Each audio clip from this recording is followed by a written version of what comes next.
yang menganut sistem hukum common law atau Anglo-Saxon. Jadi ada dua kiblat ya. Tetapi saudara, di dalam tataran kekinian saat ini, kita pahami bahwa sistem hukum itu tidak menjadi patokan pada saat ini. Karena apa? Karena negara kita ataupun negara-negara dunia itu sudah global ya, atau borderless, tidak ada pembatas. Jadi sistem hukumnya sama atau sama berakulturasi kan gitu ya. Nah, dalam negara-negara yang menganut sistem hukum common law Anglo-Saxon ya, mereka menganut asas presiden, artinya sesuai dengan kebiasaan. Nah, di Indonesia menganut yang mana, Pak? Nah, gitu kan ya. Di Indonesia karena dijajah oleh Belanda, dia menganut sistem hukum Eropa kontinental, atau juga disebut dengan civil law. Jadi ketika saudara belajar hukum di semester 1 ya, saudara akan ketemu beberapa kitab undang-undang. Kalau saudara belajar hukum perdata, maka kitab undang-undangnya adalah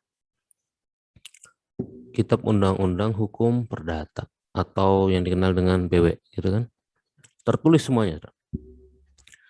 Kalau saudara belajar hukum pidana, maka kitab undang-undangnya adalah KUHP, Kitab Undang-Undang Hukum Pidana.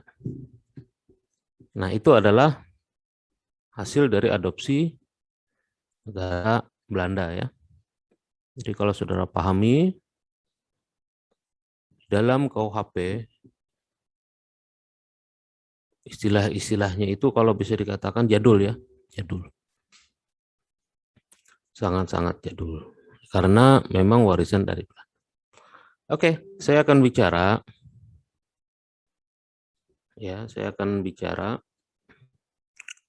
bagaimana sumber hukum, source of law di Indonesia. Sumber hukumnya apa saja? Jadi ketika kita mendapatkan sebuah masalah hukum, maka rujukan atau kembalinya adalah kepada sumber hukum. Dasarnya di mana kita kan ya? Yang pertama adalah saudara,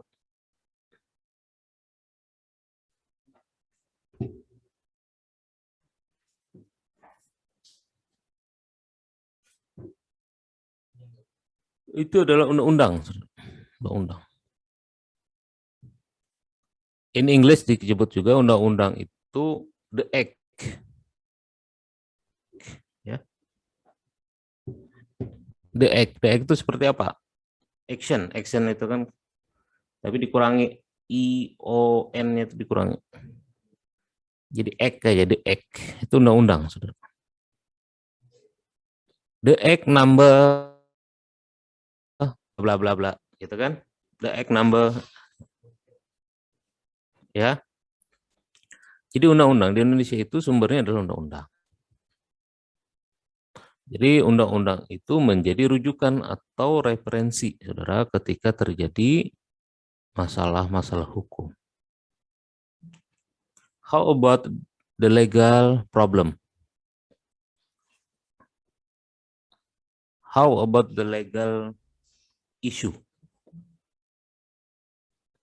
Nah, ketika kita menemukan legal issue atau legal problem, maka rujukannya adalah the act atau undang-undang.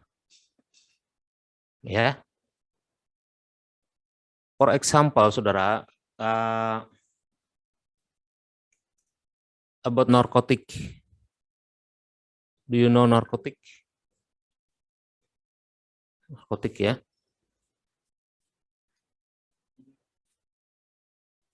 Narkotik. Narkotik itu saudara sekarang banyak yang dipakai oleh artis ya, artis, dan juga sudah ditangkap oleh polis. Nah, ketika bermasalah dengan narkotik atau ada memakai dan sebagainya, maka negara akan melakukan tindakan terhadap hal itu. Nah, tindakan negara ini, saudara, harus mempunyai rujukan atau base, dasar. Maka merujuknya adalah kepada sumber hukum. Sumber hukumnya adalah The Act atau undang-undang. Undang-undang nomor berapa mengatur narkotika ya? Undang-undang narkotika itu diatur di mana ya? Undang narkotika diatur di dalam Undang-Undang 35 tahun 2009. Undang 35 tahun 2009. Nah, jadi sumber hukum itu adalah tempat rujukan ketika terjadi legal problem atau legal issue. Ya, jadi ada rujukan. Sama seperti dalam ajaran agama ya. Di Islam misalkan ada sebuah fenomena ataupun peristiwa, maka akan merujuk kemana dulu? Al-Quran, hadis, dan sunnah. Kan gitu ya. Nah, begitu juga kalau dalam ranah hukum di Indonesia. Kalau terjadi kejahatan, atau orang membawa sabu-sabu, memakai sabu-sabu misalkan, itu adalah masalah. Rujukannya kemana? Undang-undang. Ya. Nah, jadi untuk semester 1 harus paham itu. Paham. Harus paham ketika menjadi seorang lawyer. Ada yang di sini bercita-cita menjadi lawyer. Andana mungkin ya, Andana. Kalau dari tampang nih kayak Hotman Paris. Cincinnya kurang. I have the ring. You must have the ring. Andana. Nah, itu kan. Oke, jadi menjadi lawyer, saudara, itu harus mengerti bagaimana menyelesaikan legal problem. Ya, dapat memberikan solusi kepada klien. Nah, rujukannya di mana? Referensinya di mana? Referensinya adalah Undang-Undang The Act. Saya ingin tekankan bahwa di dalam penyelesaian perkara, penyelesaian permasalahan hukum, itu rujukan yang paling utama adalah The Act, undang-undang. Nah, ini adalah pola pikir dasar yang harus dimiliki oleh mahasiswa Fakultas Hukum. Apa masalah saudara? Sebutkan. Dalam masalah hukum, tentunya yang bersentuhan dengan hukum.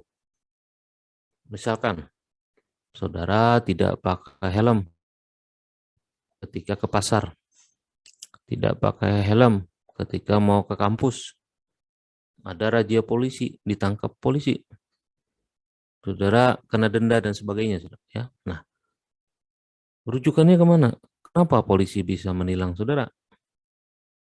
Kenapa saudara juga harus membayar? Pernahkah saudara berpikir hal itu? Siapa yang ngatur? Yang mengaturnya adalah undang-undang. Gitu ya logikanya. Undang.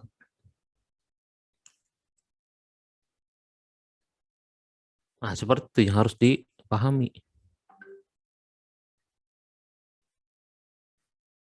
Ya. Yang kedua adalah, saudara, sumber hukum yang kedua. Setelah undang-undang,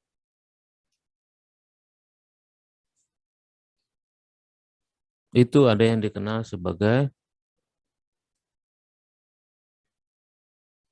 apa? Jurisprudence. Jurisprudence adalah atau yang dikenal dengan jurisprudensi. Jurisprudensi itu adalah putusan hakim yang diikuti oleh hakim-hakim yang terhadap. Jurisprudence itu dikenal dalam sistem hukum Anglo ya, karena dia menganut sistem precedence Anglo, negara Amerika. Jadi hakim ketika menyelesaikan masalah hukum, Karena endingnya bermasalah hukum itu, saudara, adalah di pengadilan kan? Pengadilan. Jadi judge atau hakim itu bisa dikatakan judge made law. Jadi hakim itu membentuk undang-undang atau membentuk hukum. Jadi sumber hukum yang kedua adalah jurisprudence.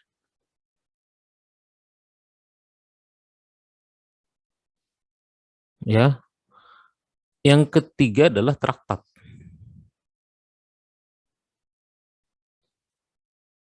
Traktat. Traktat. Do you know traktat? Traktat is.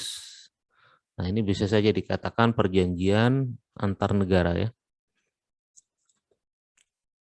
Masalah ekstradisi, ekstradisi. Ekstradisi. Misalkan ada tersangka atau buronan ya, ketika dia melarikan diri ke Singapura. Nah, Indonesia dengan Singapura punya tidak traktatnya atau perjanjian antar negara.